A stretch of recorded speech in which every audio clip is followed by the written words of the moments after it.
Welcome to the Roost News, the place for all things volunteer. I am Lillian Lee, co-lead for the Roost News, and today we have a very special guest with us, Meghan Redmond with the Minnesota State Office. She is in St. Paul, Minnesota, and she is Associate State Director for Community Engagement. Welcome, Meghan. Thank you. It's good to be here. Yes, well, we have a topic about the Minnesota State Fair. However, before we get to that, Meghan, we'd like to know a little bit about you. How long have you been working with AARP, and why did you decide that AARP was going to be your place of employment? Yeah, I've been with the state office for a little bit over 5 years, about 5.5 years. And I started as the senior program specialist for the state office, and my position was focused primarily on volunteer management, so recruitment, training, onboarding for our volunteers. And then last fall, I was promoted up into the associate state director role.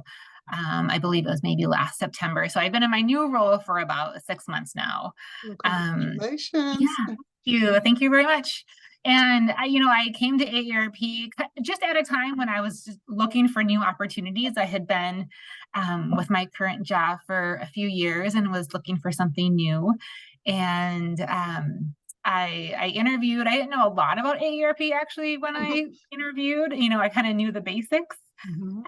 But after I interviewed, I was really intrigued.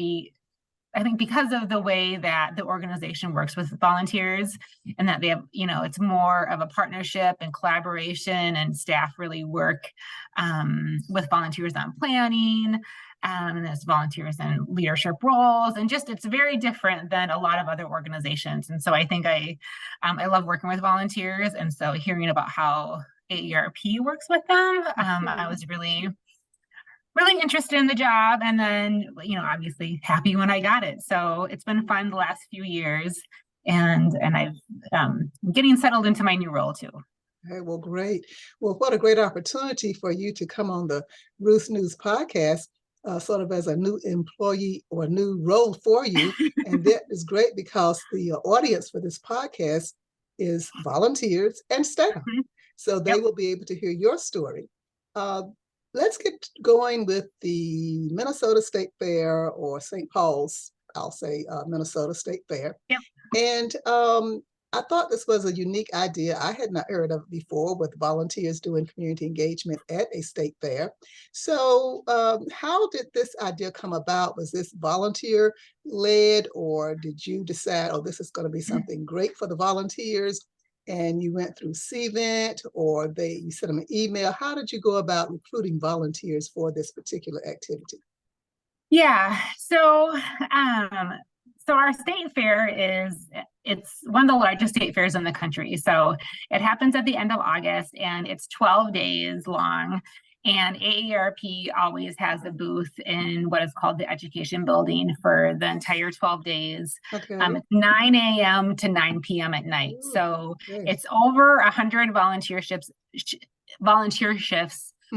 each year, and we use close to 100 volunteers to fill all those.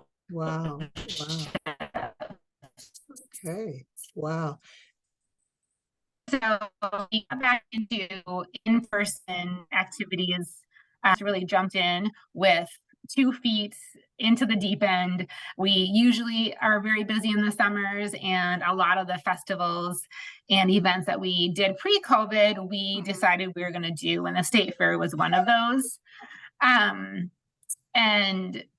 But I think, coming out of COVID, we also knew that we did not have the volunteer capacity that we had in the past. We knew that we had lost volunteers for a variety of reasons. And so early in the year, I had already laid out a plan to do some volunteer recruitment, just general recruitment for all of our volunteer teams.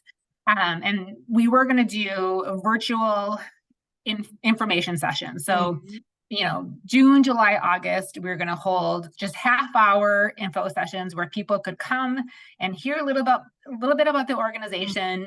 I had a couple of volunteers that were going to help plan and lead those with me. And what we decided to do is to turn one of those virtual sessions, the August one, Okay. and focus it specifically on the state fair recruitment. And we came to that idea because I think at some point I had been talking to Tara and just was really worried that we were not going to have enough volunteers for the fair. Yeah, it was like on my mind all year long. I was just really concerned about it. And she said, hey, you know what? I think I should connect you with the Hawaii State Office. Okay. They did recruitment and training for an event. And I believe they did it pre-COVID.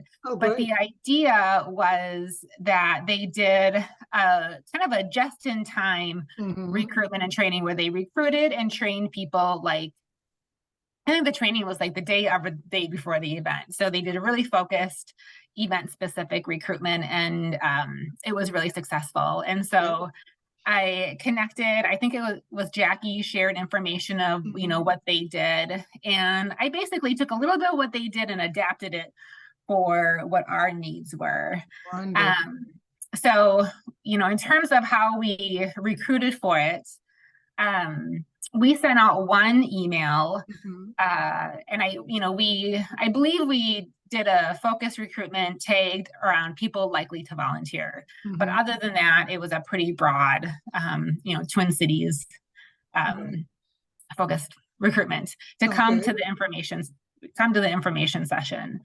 And by the time we did that recruitment email, I had done 2 other general information sessions, and the June and July ones, we had around 30 people sign up for those, and maybe a dozen or so sign in.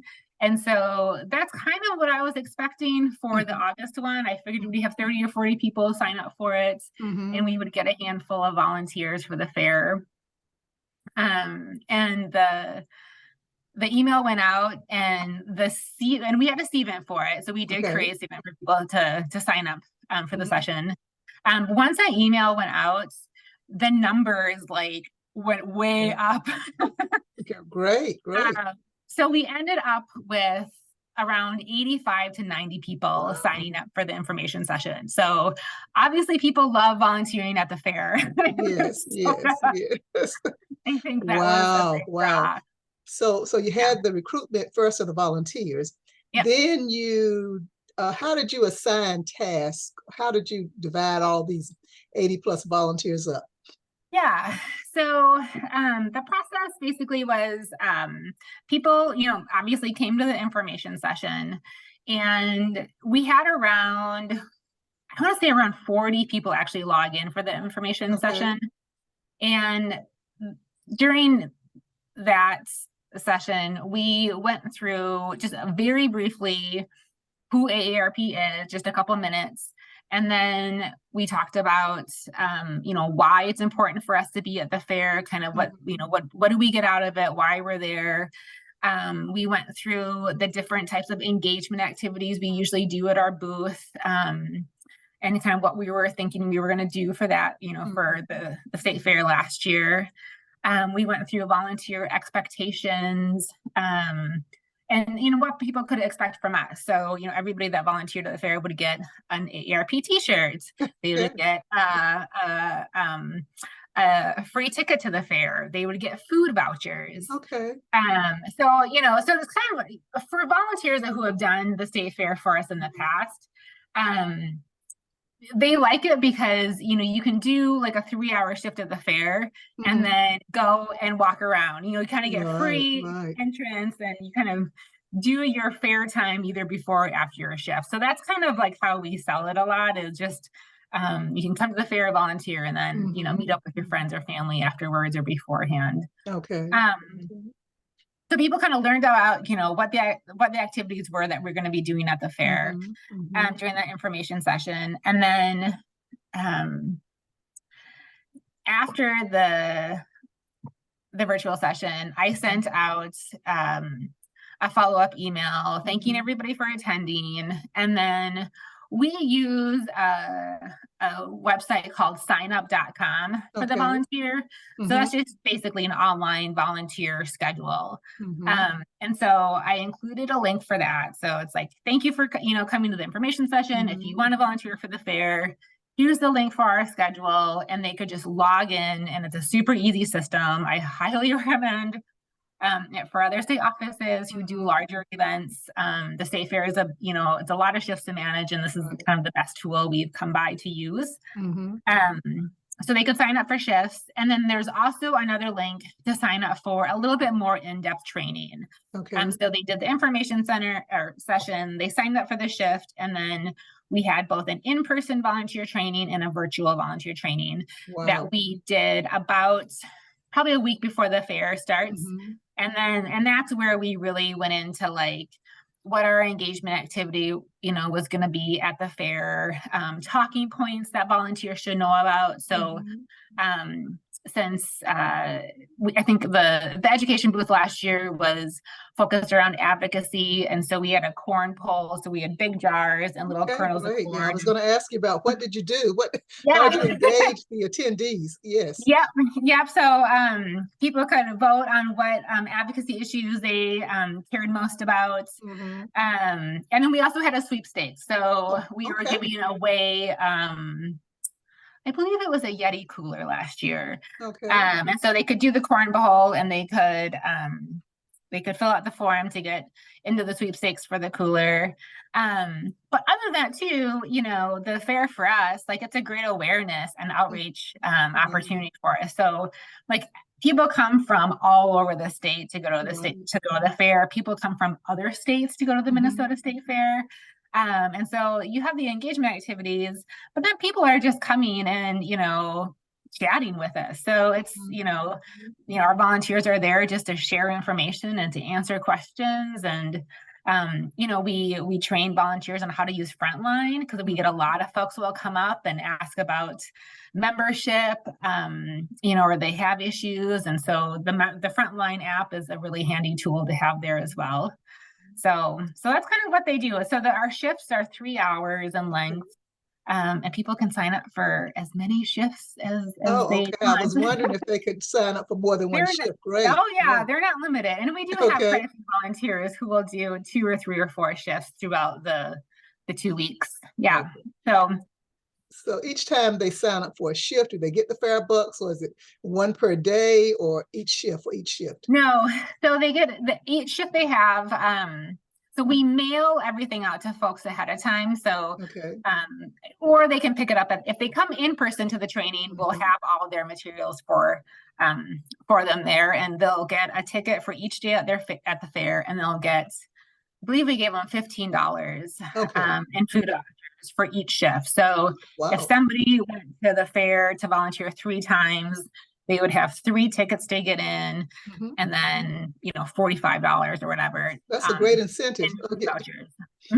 Yeah, it is. Wow. So with your volunteers, what kind of feedback did you receive from those volunteers working at the state fair? Yeah. Well, we had a really good feedback. I would say actually some of the best feedback we had was how helpful the training was that we did ahead of time, particularly for folks who were brand new to us. They thought that we went through everything that they needed to know. They had really good resources. For the fair as well, I put together a 3-ring binder every year that has a ton of information in it too, like kind of FAQs, background of the organization, commonly asked questions, where to direct people for certain things. And so I think the combination of the training that we did and also the resource book that we had on hand, people felt like they had the information they needed in order to be successful in their role. They could look back at their resource book if they had questions. And I think the other piece of it too is that we tried as much as possible to pair a new volunteer with a veteran or current volunteer. So we really didn't have too many circumstances where it was two brand new people to the organization that were manning the booth. Good point. So they could kind of learn from each other. Mhm. And people were able to kind of connect with each other ahead of time too. So another thing that we do is everybody gets a sheet of paper saying Mhm. who they're volunteering with and their contact information. And so they can check in with people ahead of time. It's really handy, if people are running late, Yes. there's traffic, it gets busy at Mhm. the fair. Right. I really try it as much as possible to kind of empower volunteers to communicate with each other. Mhm. So if you're Mhm. running 15 minutes late, let the other volunteers know, so, Right. so they're not worried that maybe somebody's not coming. Mhm. Um, and yeah, and so it works out really great. I think the times when we did like have newer volunteers that Mhm. were volunteering for us, I would go out to the fair on those days and just check in and say hi. Right. And Right. this was the first time, like we hadn't been at the fair for a couple of years too. Right. So, That's right. we had staff going out, Mhm. every couple of days too, just to check on things and answer questions and just see how Mhm. folks are doing. And so I think people appreciated like seeing Mhm. staff there, Mhm. consistently throughout the fair too. Sounds like a good partnership with the staff and volunteers Yeah, together. So that yeah. was really great. Well, what about did you get feedback from any of the attendees at the fair that they liked AARP being a part of the fair, giving out the information? I know that they could put their name in the hat, so to speak, for Yep. a gift. Yep. But what other feedback did they give you as far as just thanking you for being a part of the fair? Yeah, I mean that is a lot of it. Hmm. We also another tool that we have at the fair are just comment cards where Hmm. people can Okay. write down, if they want, if there's questions that come up where volunteers don't have answers, they can Hmm. have folks just write down the questions and they come Hmm. back to the state office. But again, folks just like being able to connect with us there. I Yes. mean, it's just is handy. I was out there one day and a couple came and they were from northern Minnesota and they said they stop by our booth every single year. Good. Good. Good. Good. And then they're like, how come you don't come up to northern Minnesota very often? Wow, the reputation that you all have received, that's excellent, excellent. And Yeah. as I think about the state fair, that is a great opportunity for community engagement because so many people enjoy going to the state fair. Mhm. And it seems that what you all have done for the volunteers is also positive. Have you ever thought about, well, before I get to that question, let me go back just a little bit. The outcomes, you talked about the outcomes. Because you have done this, is there anything that you would have done differently based on your experiences so far? Yeah. So I think the one thing I would do differently and for this year is to do the recruitment earlier in the summer. Okay. I think the whole idea to do kind of the single focus info session in Mhm. August came up kind of in the middle of the summer, and we did it on shorter notice. Mhm. Um, and some of the feedback I had from new volunteers from that Mhm. is we had already been recruiting for a couple of months. And so by the time the new volunteers logged in to sign up for shifts, there wasn't as great of options for shifts sometimes. So if people were Oh, looking to volunteer okay. on specific days or at specific times, Mhm. there just wasn't as much variety in the schedule. And so I think doing it earlier and giving everybody kind of more of a fair opportunity to Okay. kind of get shifts that they want. I Mhm. know that there were folks that came to the virtual session Mhm. and didn't end up volunteering because they just couldn't find a shift that worked Okay. with their schedule. So Okay. I think doing it early to kind of accommodate everybody's wants or needs Yeah. in Yeah. terms of scheduling would be helpful. Mhm. That was probably the biggest learning is just people. Okay. Okay. But that's a plus too, in that Yeah. people are interested. You have Yeah. volunteers that are really wanting to participate. So that's a plus too, as far as something Yeah. you might want to work on. That's good. That's good. Yeah. I Yeah. guess I was thinking about it's great to hear this, and you have done a massive job in putting it together. So one thing I just sitting here thinking, have you thought about putting that together sort of in a package where you could promote the way you all recruited, the way you implemented the program, and that may be something. And I know we have volunteers and staff listening, but I'm thinking long term, if that's something you might want to put sort of in a little booklet form and share with other state offices, because it seems that you all have done it enough to know the pros and the cons. And so that's a plus. And not only do we want people to hear about this program, but the next step may be to talk with Tara, and that, something that you all could put together as a part of sharing with the other ASDs throughout the U.S., because that was wonderful to have that many volunteers interested, and those saying, I didn't get my shift. And so now knowing that you have to start a little bit earlier to make sure that everyone gets the shift, the fare bucks, the incentive for the meal, all that's great. And they have the t-shirt, so they're really representing AARP in a very positive manner. So you said it was 3-hour shifts, and they got the fare books and other incentives. Did the participants or the attendees, was it only one giveaway, or were there several different giveaways? Yeah, so we did one giveaway that lasted the full duration of the fair. So we collected, so people could enter the sweepstakes over the whole 12 days. And then kind of in early September after the fair, we picked the winner and then mailed out. Yep, that's how we did it. Is that something you may change? Maybe. I mean, I think one of the hiccups that we had is the sweepstakes. We used like a Microsoft form on an iPad, and we did have like continual technology hiccups with that throughout the fair. One of the main reasons I ended up at the fair, fairly often was fixing the iPads. I think no matter what we did, somehow somebody would navigate off of our Microsoft form page. Even when we thought it was completely locked and they couldn't, somebody would do something. Or so I think, figuring out a system, or how we can better train volunteers on troubleshooting. I think the iPads would help. And I don't know, when we did sweepstakes a couple of times last summer, and they were not as successful last summer as they had been in previous years. So we're actually, I think, just now kind of rethinking, what we're going to do, and if we're going to offer sweepstakes again this year. We're not really sure. I think for this year, for the fair, I think we're hoping to do something more focused around Social Security. Since that campaign is launching this year, and just do something fun around Social Security education. So we'll see. Did anyone actually? Did you have anyone to speak in reference to like a little mini forum at the fair? It was basically just one-on-one with the attendees.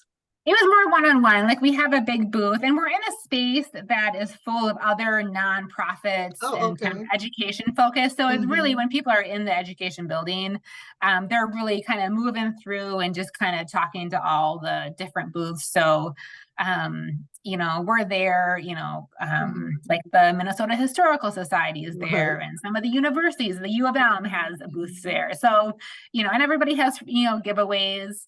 I think last year we gave away hand sanitizer and then kind of a variety of different things. So, kind of the incentive for folks to come is to kind of see what everybody's giving away. Right. Well, if you're talking to, you are talking to volunteers and staff. So how would you encourage them to do a state fair community engagement? And I hear you saying maybe it will take 6 months or so to plan versus 3 or 4 months. That's one suggestion that you would have. Any other suggestions as they think about doing this at the state fair? Yeah. Well, I mean, for states that have state fairs like us, I mean, it really, one of the biggest benefits we see is that people come from across the state. And so, we're able to connect with people who are in northern Minnesota, southern Minnesota, western Minnesota. And sometimes we're connecting with folks that we just don't get to talk to very often. When they're coming up from rural Minnesota, that's a really key opportunity to talk with them and to get their feedback and their comments. I think, let's see, one of the other benefits too is we, through the state fair recruitment, we also were able to retain a handful of those volunteers that have continued to volunteer in other ways with us. So, our ask at the beginning was, volunteer with us at the fair. I then followed up with everybody afterwards and said, hey, if you enjoyed volunteering with us at the fair, we have all these other opportunities. And there weren't a ton of people, but we do have a handful that have continued, volunteering at some of our community events or at our information center. So that was a little bit of a plus too. But the other piece is that now we also have a group of people that we know are interested in volunteering with us at the fair. So, even if all they want to do is volunteer every year with us at the fair, that's okay. We'll keep them on our list. So I think you're if for these larger events that really do take a lot of time, to have a dedicated pool of people that you can go back to is really valuable. If you can retain those volunteers from year to year, even if they only are with you for that one event, it actually is worth it because it's such a huge event to coordinate. And if all they do is the fair, they probably do it really well. Right. I hear you saying two things. One, you were able to get volunteers to participate, and some will stay with you forever. And then you were able to communicate to the community what AARP is all about and pass out information. So that was a great community engagement activity for your state. So I congratulate you all on what you have done. Anything else that we may have failed to bring out for the volunteers and staff that you would like to share?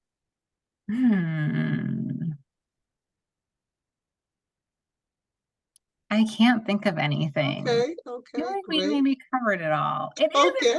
Well, Meghan, you are a great asset to the position of Associate State Director for Community Engagement. We thank you for joining us today. And I say to all volunteers and staff who are listening, there's also not just the recording, but there's an audio version of this also on the Roost News podcast. So check us out. And if you want to know more about your state doing a community engagement at your state fair, reach out to Meghan Redmond, Associate State Director, St. Paul, Minnesota, and she has all the answers for you. And I'm sure she can have volunteers to share their experiences with you also. So thank you so much, Meghan, and we look forward to hearing more great things about you and what you're doing in your role as Associate State Director of Community Engagement. Until next time, everyone, thank you so much. Thank you.